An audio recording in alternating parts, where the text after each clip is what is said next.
And thank you for coming. We might as well get underway. Our guest is here with us until 3:45, so we've got half an hour essentially. So we want to kind of get going. Just by way of introduction, Dominik Stillhart is Director of Operations at the International Committee of the Red Cross. As Director of Operations, he is responsible for the strategic definition, conduct, and review of humanitarian operations carried out by the organization's 13,000 staff in some 80 countries. That's a lot of people. He conducts regular field visits to assess firsthand the humanitarian situation on the ground. His recent visits include Myanmar and Afghanistan, obviously very topical issues. He will update us on their priorities for 2018. Dominik, welcome, and the floor is yours. Yeah. And thank you for reminding me of my job description. Benefit about this. Okay, good afternoon to all of you. Very happy to have this opportunity to talk to you a few minutes.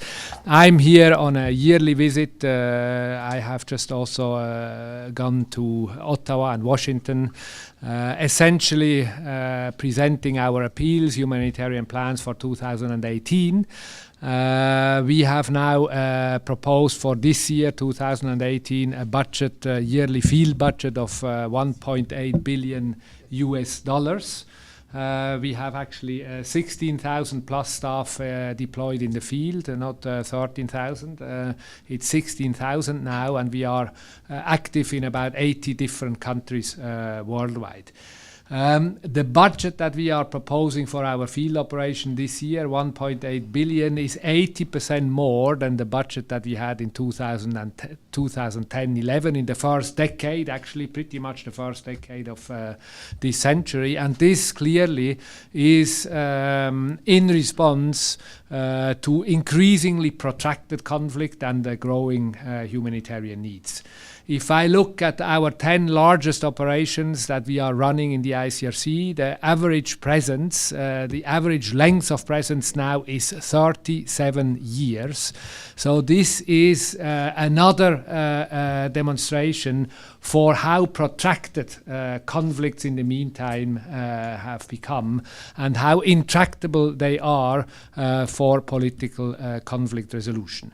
We also see more humanitarian needs in these contexts, and the result, and this is in our view for a number of reasons, including first and foremost that I'd say for the pretty much the past decade or even slightly more, we've seen an increasingly permissive environment for the use of force.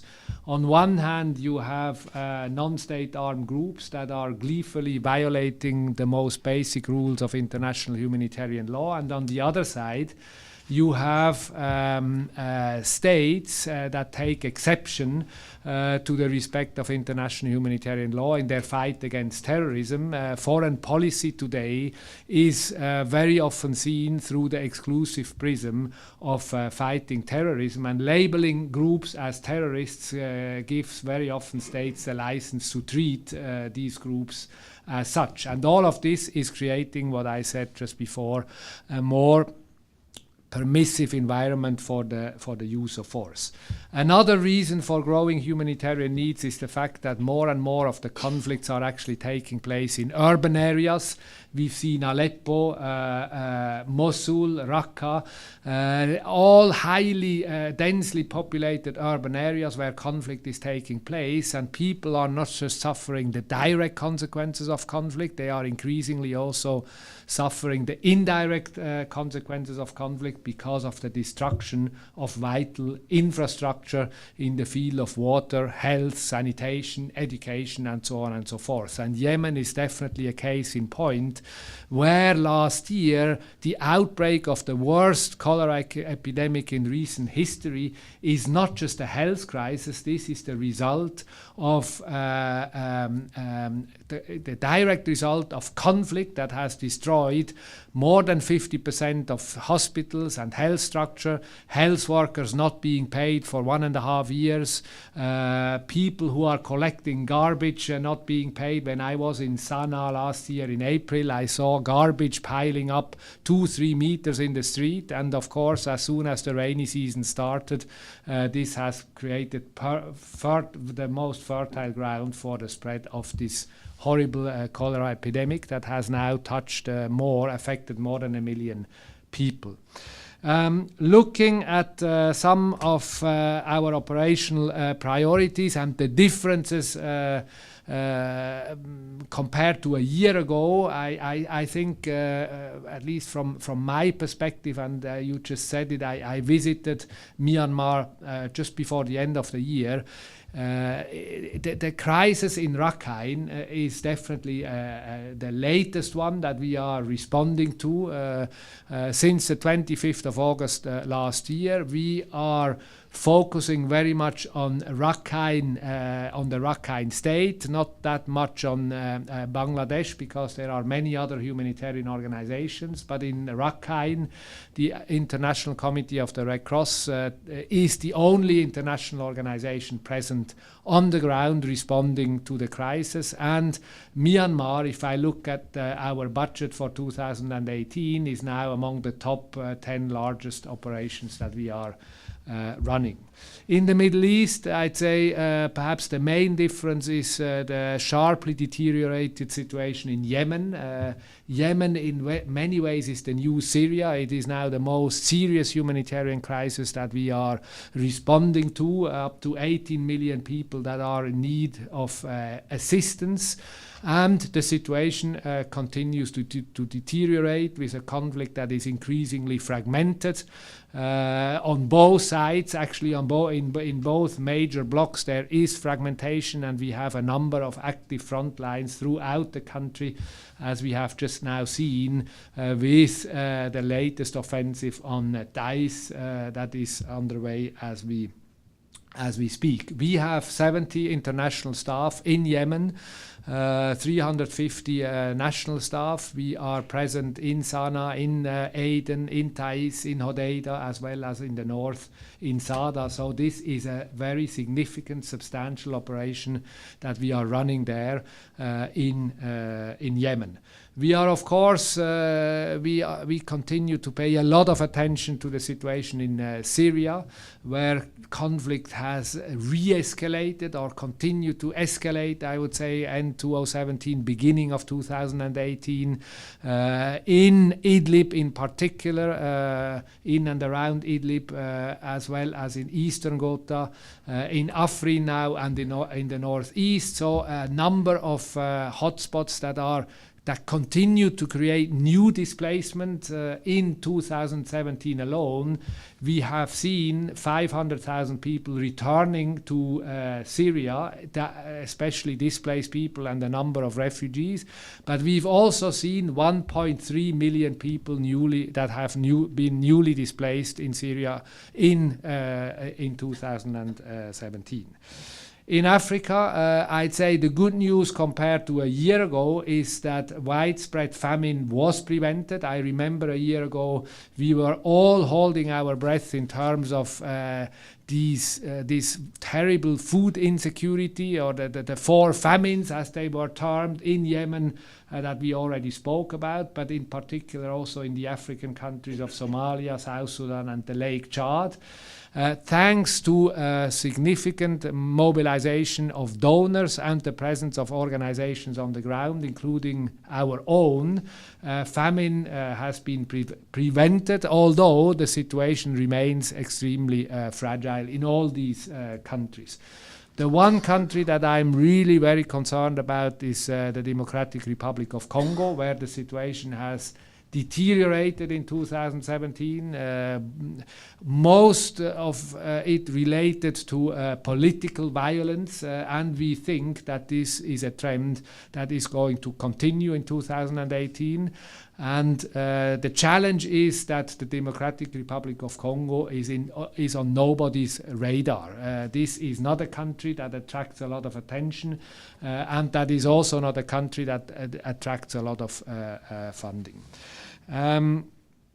I will stop here and open for questions. We are, of course, also present in many other different countries that I'm happy to answer questions if I can, but I will stop here and wait for your question. So I'll just ask one question and then we'll open it up to the floor. I mean, you talk about the protracted and intractable nature of conflicts today, whether you're talking about Yemen, Syria, you use the DRC, which is a good example.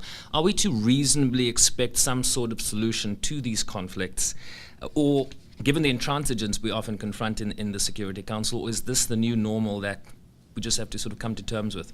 Yeah, protracted crisis is definitely the new normal, without any doubt. And one of the reasons for this is indeed that all of these conflicts, that you can take any of the conflicts, those that I mentioned or others, they do have local roots, but they are today very often manipulated by regional powers as well as global powers who fundamentally disagree about how to go, what the solution should be to these contexts. So in the face of these very deep-set disagreements between regional and global powers, we will unfortunately see many of these conflicts go on for quite some time. The notable exception in the past few years was the peace agreement in Colombia. This is about the only country that saw the resolution of a conflict that lasted for a very long time.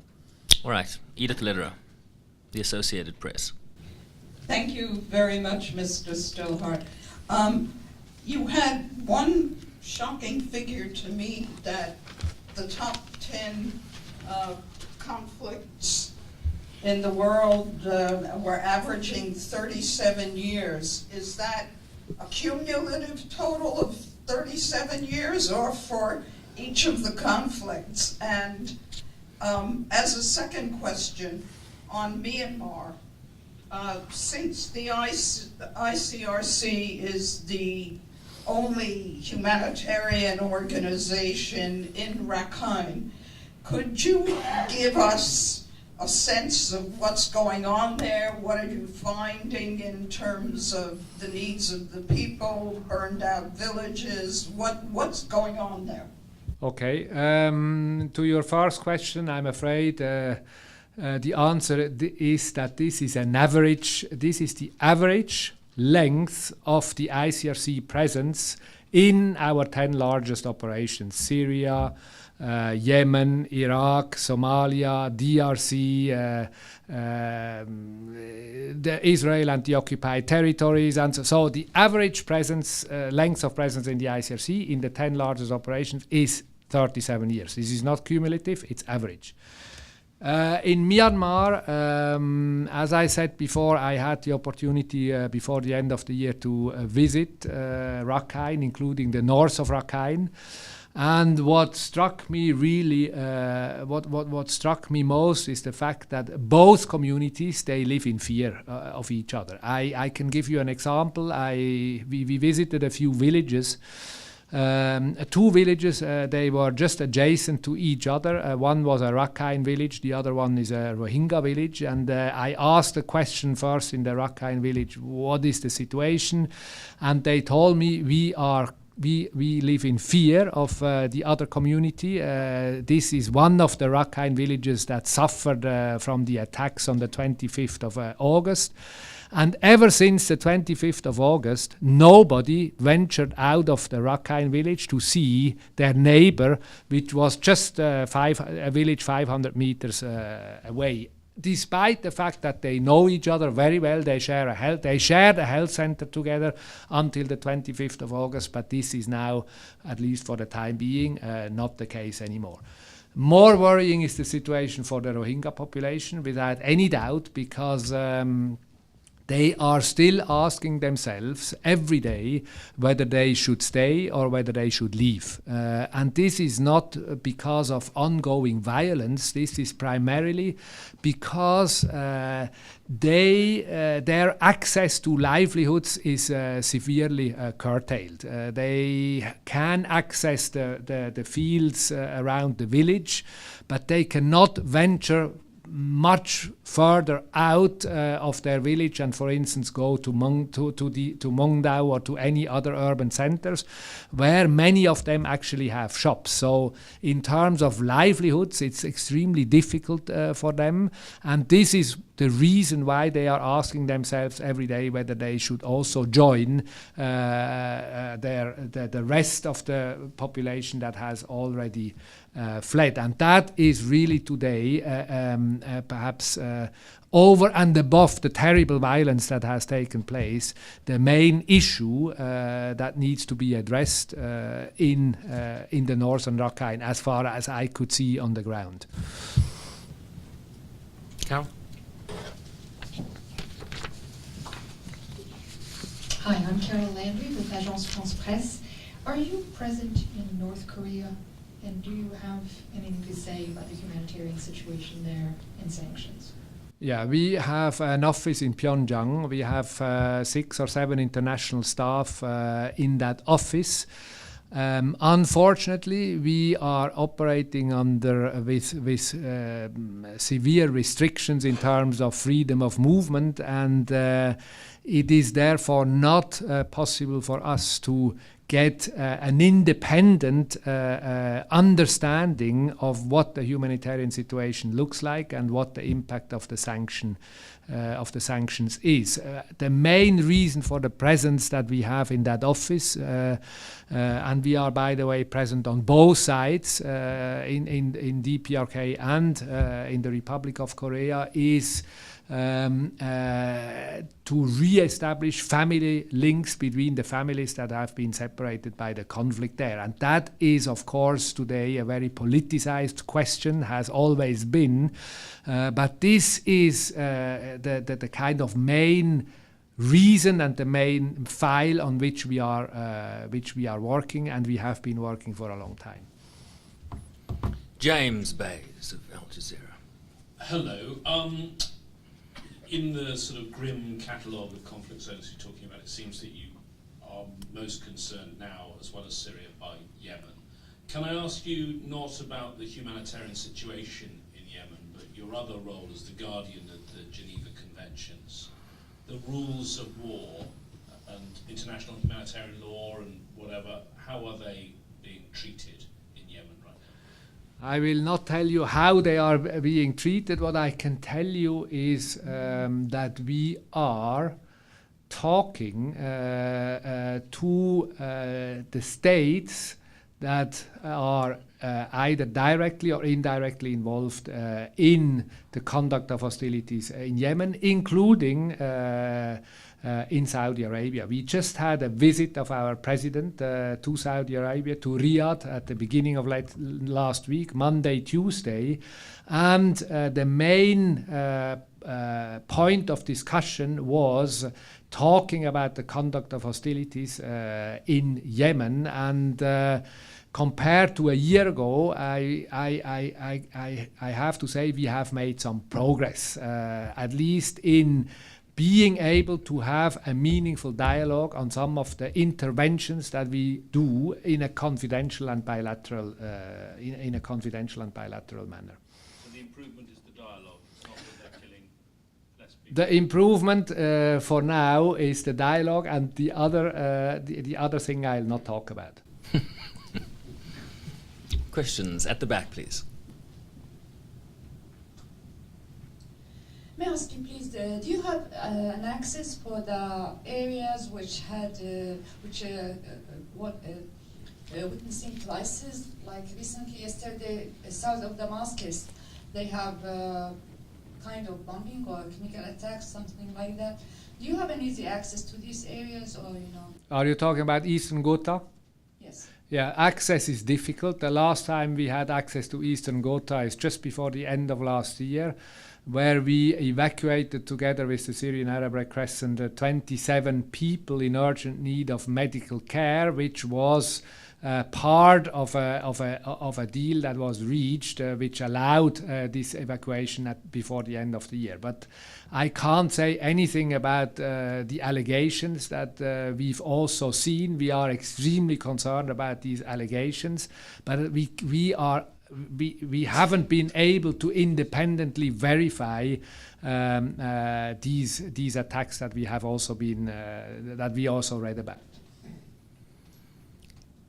As we wait for more hands, let me take you back to the Democratic Republic of Congo. You say it's a situation that is going to deteriorate over the coming year. We know that there's supposed to be elections in December of 2018. What's your assessment of the political situation? How is that influencing the contingency plans that your organization is making on the ground?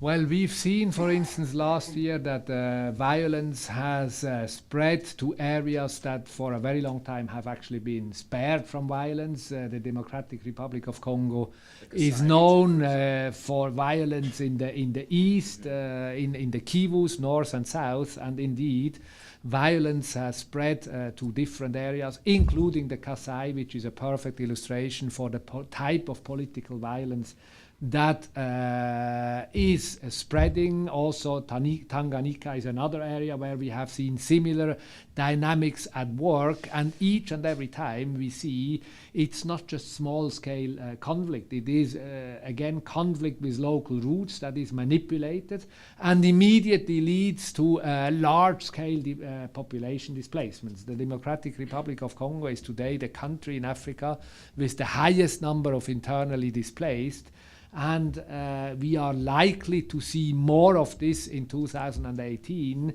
And of course, much will depend whether the electoral calendar that has now been fixed, whereby elections should take place, I think, on the 23rd of December this year, is really going to, whether this time it's really going to work.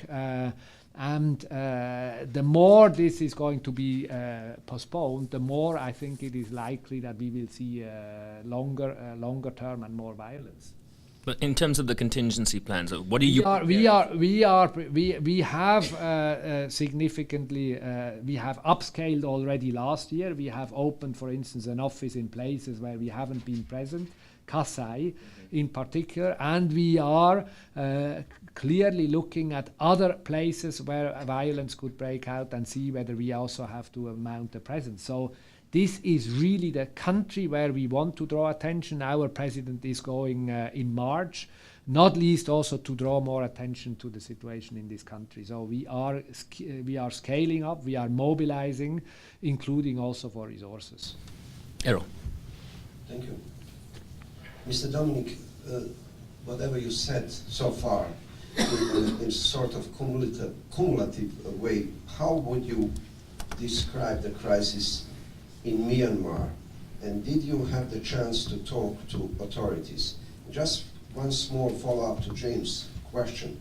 Since you refused to answer to one part of the question, obviously you are a humanitarian worker, not a politician, but it looks like by refusing to answer to that question, you are in some kind of politics. Is that so?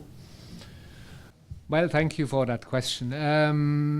Look, for us, the dilemma is the following. We are on the ground. We have staff on the ground in many of these situations, and we are not just a relief organization. We are not just delivering food parcels. We are monitoring the conduct of hostilities, and we are visiting people detained in relation to the conflict. And we do interventions with the authorities based on our observations, but we are not doing that publicly.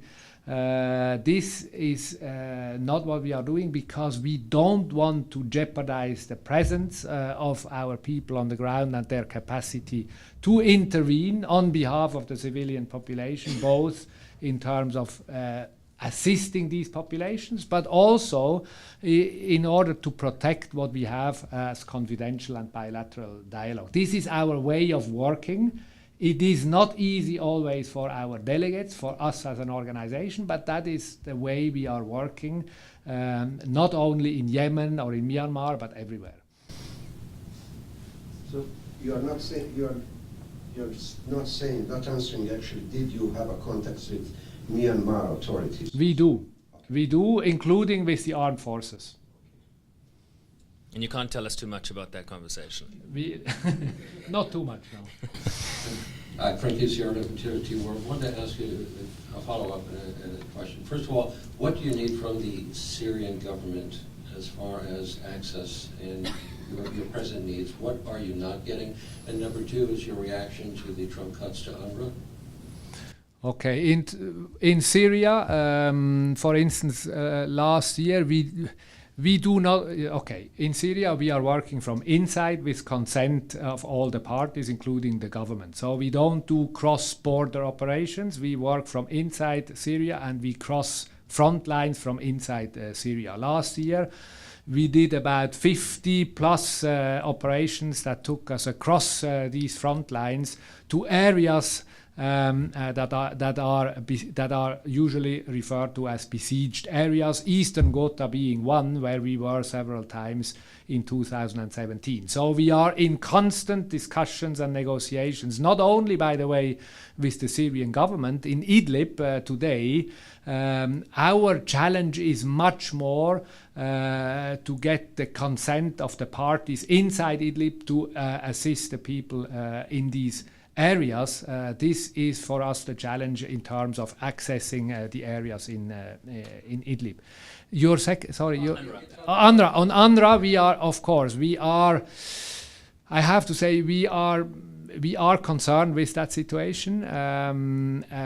This may indeed over time lead, if there isn't any positive development in terms of funding for UNRWA, this may indeed lead to a situation, especially in Gaza, where people will be laid off, schools being closed, and this is definitely not good news, especially in Gaza, where the humanitarian situation is already difficult, as we all know. So we are observing that situation very carefully and hope, of course, that UNRWA will find the necessary funds to run their schools, not just in the West Bank, but also in particular in Gaza. We have particular concern with regards to the situation in Gaza. Do you see it as destabilizing?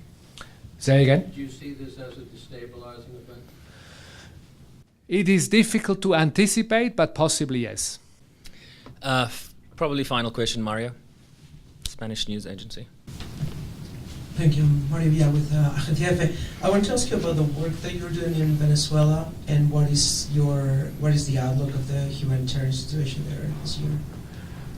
Yeah, we are, of course, like everybody else, watching what is happening in Venezuela. We have a team on the ground working with the Venezuelan Red Cross.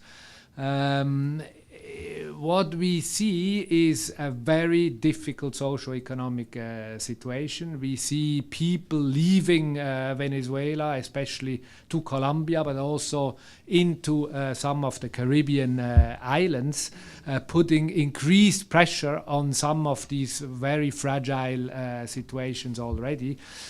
So all I can tell you is that we are there, and we will respond as much as we possibly can to the situation in Venezuela. But it is also difficult to anticipate what is going to happen in the coming months, in the run-up to these elections, and I think the jury is out. We are watching.